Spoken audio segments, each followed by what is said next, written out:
پہلے واقعہ معراج سے پہلے کا زمانہ آپ دیکھیں نا تو میرے بھائیوں نبی پاک صلی اللہ علیہ وسلم پر جو امتحانات جو آزمائشیں جو تکلیفیں برداشت کرنی پڑی سرکار وہ آپ اگر ان پہ نظر ڈالیں گے نا پھر آپ کو ایک حکمت سمجھ آ جائے گی کہ سرکار کو اللہ پاک نے اپنے پاس کیوں بلایا.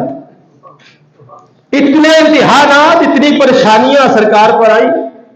ابھی اعلان نبوت فرمایا ہی تھا سب سے پہلے آپ کا سکا چچا ابو لہب آپ کا مخالف بن گیا. تھوڑی پریشانی آئی, سکا چچا آپ کا مخالف بن گیا. مخالف ہی نہیں بنا, بدتمیزی بھی کی, بد زبانی بھی کی اس نے سرکار کے ساتھ. آپ کی جو چچی تھی ابو لہب کی جو بیوی تھی اس نے کانٹے بچھائے راستے میں سرکار کے لیے. اپنوں سے غیروں سے بندہ لڑائی مول لے لیتا ہے لیکن اپنوں سے کوئی نہیں کرتا. اور کہا جاتا ہے کہ جہاں میں مجھے کچھ بھی نہیں کہتا مجھے تیرے رشتے کی حیا آتی ہے. لیکن جب اپنے اس طرح کا انداز رکھیں تو میرے بھائیوں آپ خود سوچیں کتنی تکلیف ہوتی ہے. جب اپنے اس طرح کرتے ہیں کتنی دل پہ جو ہے تکلیف ہوتی ہے, کتنا دکھ ہوتا ہے.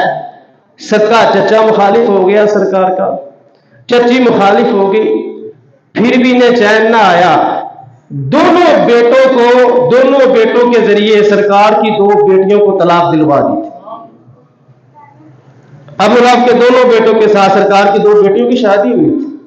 ابو لہب نے اپنے بیٹوں کو کہہ کے دونوں کو طلاق دلوا دی. اب جو باپ ہے جن کی بیٹیوں کی شادی ہوئی ہے وہ دل پہ ہاتھ رکھ کے سوچے تو صحیح یہ کتنا بڑا امتحان تھا, کتنا بڑا امتحان تھا سرکار پر, کتنی بڑی یہ آزمائش تھی.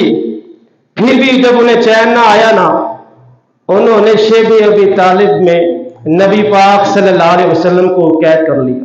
3 سال کے لیے کھانا پینا بند, آنا جانا بند, تعلقات ختم. 3 سال کے لیے شیب ابی طالب میں سرکار محصور ہو گئے. اور جب محصور ہو گئے نا تو پھر جب چچا نے پوچھا تو پھر بھی سرکار نے یہی فرمایا جو کچھ مرضی کر لو, تم میرے ایک ہاتھ پر چاند رکھ دو, ایک پر سورج رکھ دو, پھر بھی میں رب کے دین سے پیچھے ہٹنے والا نہیں. آج میں نے اور آپ نے دین کے لیے کیا ہی کیا ہے.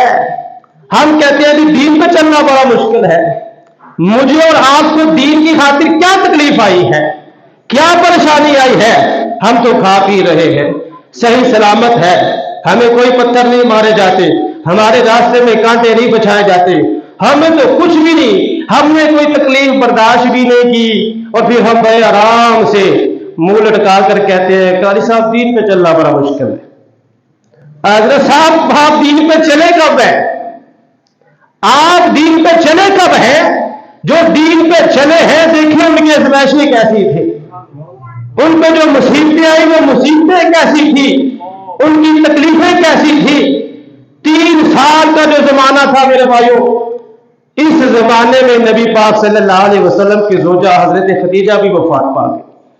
غمگسار بیوی, ہر موقع پر ساتھ کھڑی ہونے والی, ہر موقع پر ساتھ دینے والی حضرت خدیجہ الکبریٰ رضی اللہ تعالی عنہا بھی وفات پا گئی.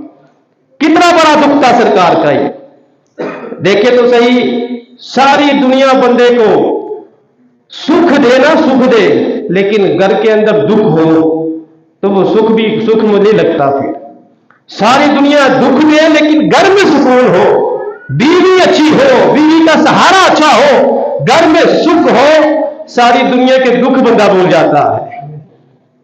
ساری دنیا کے دکھ بھول جاتا ہے. تو اچھی بیوی چلی گئی, غمگسار بیوی چلے گی, مددگار بیوی چلی گئی.